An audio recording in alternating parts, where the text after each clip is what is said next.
អង្គការអន្តរជាតិម៉ារីស្តូបកម្ពុជារបស់យើងលើកទឹកចិត្តស្ត្រីលើកកម្ពស់ស្ត្រីឲ្យទទួលសេវានៅកន្លែងដែលមានសុវត្ថិភាពដូចជាសេវារំលោភពជាកំណើតអីអញ្ចឹងលោកគ្រូហ្នឹងហើយដើម្បីឲ្យគាត់ទទួលសេវាហ្នឹងឲ្យបានល្អត្រឹមត្រូវតាមគោលការណ៍ហើយចំពោះសមាជិកបសសវិញយើងផ្ដល់សេវាជូនគាត់ដោយស្មារតីគ្នាយើងអត់មានបែងចែកគាត់ថាគាត់ប្រើកាតបសសឬក៏បង់ជាប្រាក់សុទ្ធអីទេសេវានៅ clinic ខ្ញុំមានច្រើនដែរតែតាក់ទងជាមួយនឹងការលើកកម្ពស់ស្ត្រីហ្នឹងយើងមានតាំងពីស្ត្រីវ័យបន្តពូជរហូតដល់ស្ត្រីវ័យអស់រដូវអញ្ចឹងយើងមានទាំងអស់ការព្យាបាលហ្នឹងបន្ទាប់មកយើងមានព្យាបាលរោគស្ត្រីទូទៅរោគបរោះទូទៅចាយើងមានព្យាបាលជំងឺកាមរោគពញាកំណើតរយៈពេលខ្លីរយៈពេលវែងចាការផ្ដល់សេវាពញាកំណើតហ្នឹងតាមបែបទំនើបហើយយើងមានសេវារំលោភសុវត្ថិភាពផងដែរនៅក្នុងហ្នឹងដែរហើយយើងមានឧបករណ៍ជាច្រើនសម្រាប់គ្រប់គ្រងដល់ការផ្ដល់សេវាឲ្យមានប្រសិទ្ធភាពអញ្ចឹងណាបងអញ្ចឹងបានណាយើងមានអតិថិជនបសគ្រប់គ្រងច្រើនដល់សប្តាហ៍ហ្នឹងការព្យាបាលរោគស្ត្រីភាគច្រើនដែលគាត់មកទទួលសេវានៅកន្លែងខ្ញុំបានការសួរនាំទៅឃើញថាគាត់ភាគច្រើនស្ត្រីដែលគាត់ជាកម្មការនេះអញ្ចឹងណាគាត់ប្រើបន្ទប់ទឹករួមគ្នានៅកន្លែងធ្វើការអីជាដើមហើយកត្តាអនាម័យផ្លូវភេទជាដើមដែលស្អាតហ្នឹងហើយក៏ទប់ទឹកអត់បានសម្អាតហើយអ្នកខ្លះវិញគាត់អត់ហ៊ានចូលបន្ទប់ទឹកទេទប់នោមទប់អីចឹងទៅជាខូចប្រព័ន្ធប្រដាប់បន្តពូជរបស់គាត់ដូចគ្នាហ្នឹងហើយអ្នកខ្លះពាក់ព័ន្ធជាមួយនឹងកត្តារដូវគាត់ប្រើប្រាស់ថ្នាំពញាកំណើតអត់បានប្រឹក្សាត្រឹមត្រូវគាត់ចេះតែទិញនៅខាងក្រៅអត់បានទទួលការប្រឹក្សាណែនាំពីរបៀបប្រើប្រាស់ថ្នាំធ្វើឲ្យគាត់មានការធ្លាក់ឈាមចន្លោះរដូវរាំងរដូវឬក៏អាចបញ្ហាអរម៉ូនយូរអង្វែងចឹងទៅអញ្ចឹងយើងមានគ្រប់សន្តានទាំងអស់លោកគ្រូដែលគាត់មកព្យាបាលហ្នឹងតាក់ទងជាមួយនឹងបញ្ហារោគស្ត្រីលោកគ្រូហើយចំពោះសមាជិកបសសវិញជាពិសេសបងខាងស្ត្រីខាងកម្មការនី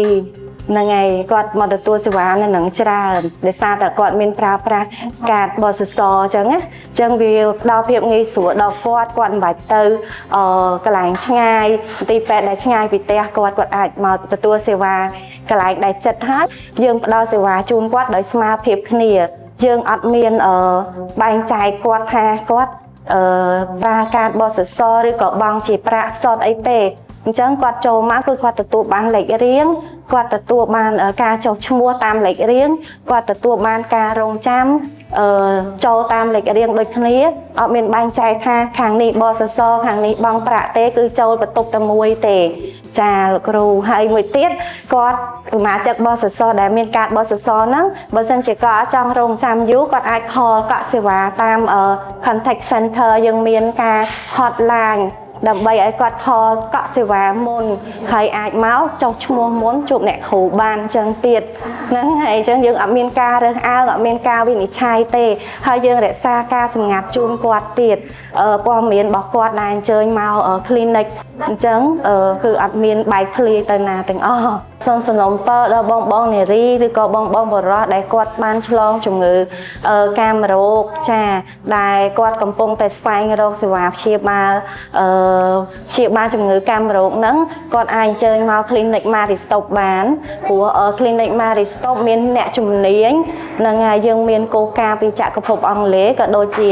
គោរពតាមគោលការណ៍របស់ក្រសួងសុខាភិបាលក្នុងការផ្ដល់សេវានិងការព្យាបាលជំងឺកាមរោគជូនដល់